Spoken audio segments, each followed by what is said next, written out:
Well, do we have a deal or not? Wait, well, not so fast. Just a second. Information that I was using to blackmail Alan's. That is exactly what I want. I figure in your present situation, you might be able to use some money in a bank account somewhere. I'll be happy to deposit it in any name you want, and it'll be waiting for you when you get out. Diane, why are you putting your head on the chopping block? I mean, suppose I went to Alan and told him. Andy, you know, I haven't gotten where I am without psyching out important situations before I involve myself. You're not going to go to Alan and tell him anything because there is no profit in it for you. And even if you did, I would simply deny it. I have a feeling Alan would take my word over yours. You really are shrewd. You know that, Diane, you're absolutely right. I wouldn't tell him because I hate his guts. I'd love to see you double-crossing. I have no plans to do that. Then why do you want this information? Because I've learned that having a certain knowledge can be just like a bank account, you know. It gives you a certain measure of security, protection against a threat. You know, if you were really shrewd, you'd get the information that Mike Bauer is looking for, the information that will link Alan Spaulding with Roger Thorpe. Then you Listen, really have... Andy, I came here to discuss one thing with you and one thing only. I want to buy the information that you were using to blackmail Spaulding. Okay, I think that can be done. But my price is $100,000.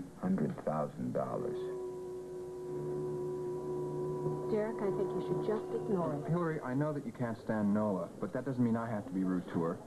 I mean, you ever stop to think that maybe she's really upset about what happened yesterday? Derek! Don't you think that Floyd deserves the sympathy? I mean, he is the one who stood up at the altar. All right, fine. I'm not going to change your mind. So, when are you supposed to meet dear little Nola? The note says that she'd like me to call her in central filing. Well, I have a few minutes to talk to her, but then I have to get back to the office and work on this case for Andy this afternoon. Good luck. With Andy or with Nola? Both. You're going to meet. Why don't you use the phone over there and do me a favor? Don't give Nola my love. You know, I wish you'd stop thinking about Nola and think about what I asked you last night. I am. I will. We'll talk about it. All right. See you later. Bye.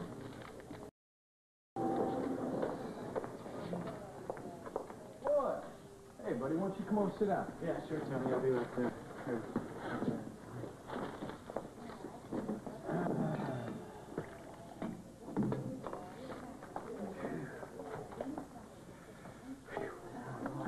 Ma wanted me to come by and see how you're doing. I'm kind of rocky. I had too much to drink last night. Well, you were entitled. And seeing Nola when I got in here today, that really shook me up. I mean, all of a sudden I realized that everything is different between us now. And it always will be. I still can't believe she pulled out at the last minute, Floyd. I just keep thinking about the baby and how she's going to handle all that. You know, she very well might change her mind in a couple of weeks when she realizes what a spot she's in. No. I know her well enough that she'd never do anything like that. I mean, she just keeps saying that she wants to get on with her life. Get on with her life. We never should have given her any money to go to the movies with, Floyd. Really, it affected her brain. Really, I think she's playing a part now, like one of those broads in the movies who walk off into the sunset at the end all the time. No, I think this is very real with her.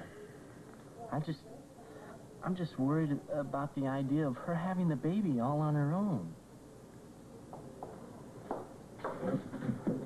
There's Derek. Maybe I should talk with him, you know, about the legal side of all this. And then I can talk it over with Nola. Boy, when I'm ever up to facing her again. You know, I still can't believe that's the same four-eyed little creep I used to beat up every day in school. I like Derek. How come you used to beat him up? We went to grammar school together, and he was one of those brainy-type kids. All the teachers loved him. And that bugged me. So I used to chase him home every day, and when I caught him, I'd beat him up. Hi, Derek. Oh, thank you. I'm glad you had the time to see me today. Well, Floyd, I think you're going to have to find yourself another lawyer. Looks like Nola's got old Derek tied up in her corner. Yeah, well, it's bad enough finding out he spent the night with Diane, but having both lie to my face. Well, still married to Hope, and she's in love with him despite everything. Tell me, how long do you think Andy's hearing is going to run? Oh, it'd take a couple, 3 hours, I guess, for Judge Hargrave to hear the witnesses and the evidence. Why? Let's get a cup of coffee, huh?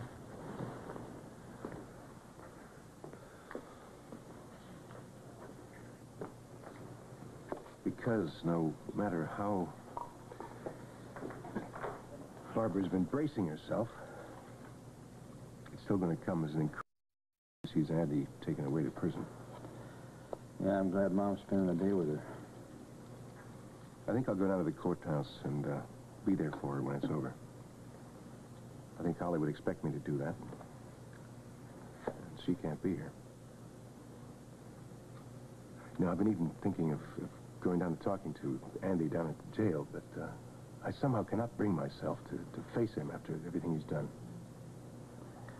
Yeah, well, I think that's just as well. Why? What do you say? No reason. I cannot believe that you are seriously asking for that kind of money. I need that money to stop Trish and Vanessa from taking over the Copper Lantern. Oh, what do you care about that at this point? I do care. Because I hate them both dearly. Especially Vanessa. Oh, I could give you some information on her that would...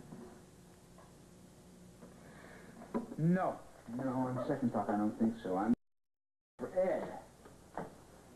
I know I'll never meet him face to face, but when they take me to wherever they're going to take me, I'm going to sit down, I'm going to write him a little letter. I'm going to send it to him. And there is no amount of money that can take that kind of pleasure from me.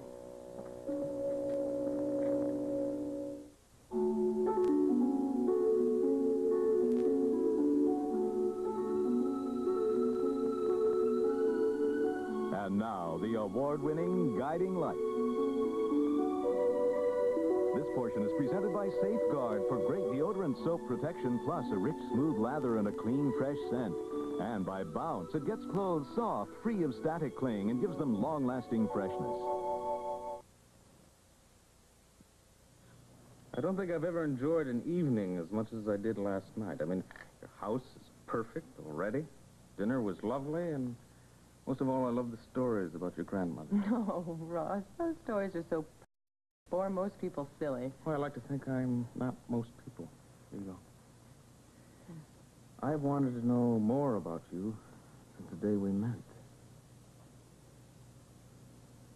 You know, Ross, I really can't believe that I'm going to have to get on that company jet and fly all the way to New York City to have that meeting with the art director there. I haven't even settled into my beautiful home yet, and the thought of staying in some cramped and stuffy hotel room I really dread.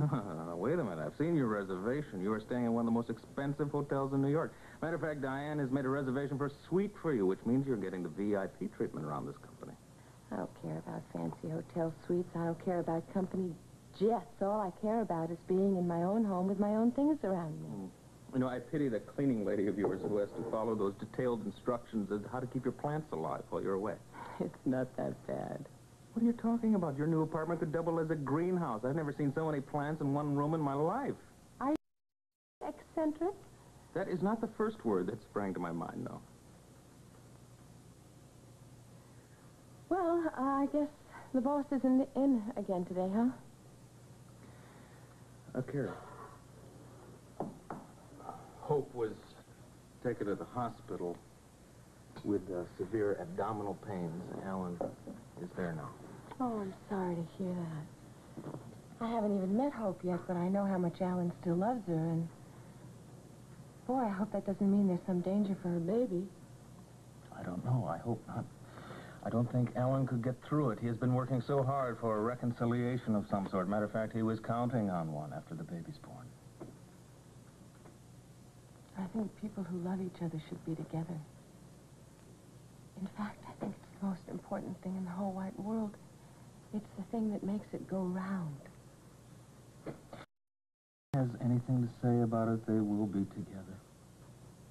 Anyway, that is why Alan has been in here so seldom since you've started working here. Hope is his #1 priority. It's the way it should be. I can't tell you how much I admire that man. In his position with all the money and the power in the world, and none of it means any more to him than hope.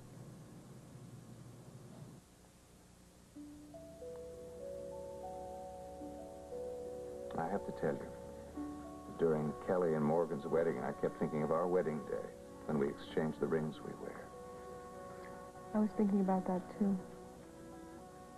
You know I'm being very selfish monopolizing your time with your whole family waiting outside to come in and say hello. I'm just grateful that you asked to see me first. So I have to go downtown to court for about an hour or so to testify at Andy's hearing. But when I'm finished, I'll come back and wait to see you again. Alan, you can't stay here a week or more until the baby's born. They never know with the first child. I don't want to hear any arguments. Besides, I couldn't concentrate if I were anywhere else. Well, what about your business? If there's anything that needs my attention, Diane knows where to find me. I want you to know that I thank you a lot for being honest with me about last night. I had no reason to keep it from you. I know your father blames me for lying to Bert on the telephone when I called her. But I just felt it would sound strange to her. Well, if you're always this honest with me about things, then my imagination won't go wild thinking you're purposely keeping things away from me. I'll never do that again. I paid too high a price. Well, I'll see you in a little while. Bye-bye.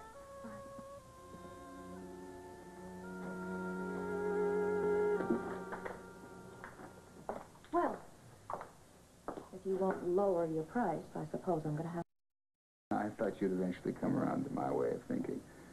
First of all, because you're running out of time. And number two, I have what you want. All right. Now tell me, what were you holding over Alan's head? No, I'm afraid not, Diane. That's not the way it's going to work. You see, you have to come back here with the deposit slip proving that you have put $100,000 in my account at Springfield Trust, then I'll give you what you want. How can I be sure that you won't double-cross me after I've deposited that money in an account that I can't withdraw it from? Or that you won't give me phony information? I don't think you can be sure of that, Diane. But you must have known him when you came in this morning that you were playing a very dangerous game with all the odds in my favor. Good day, Diane. Guard!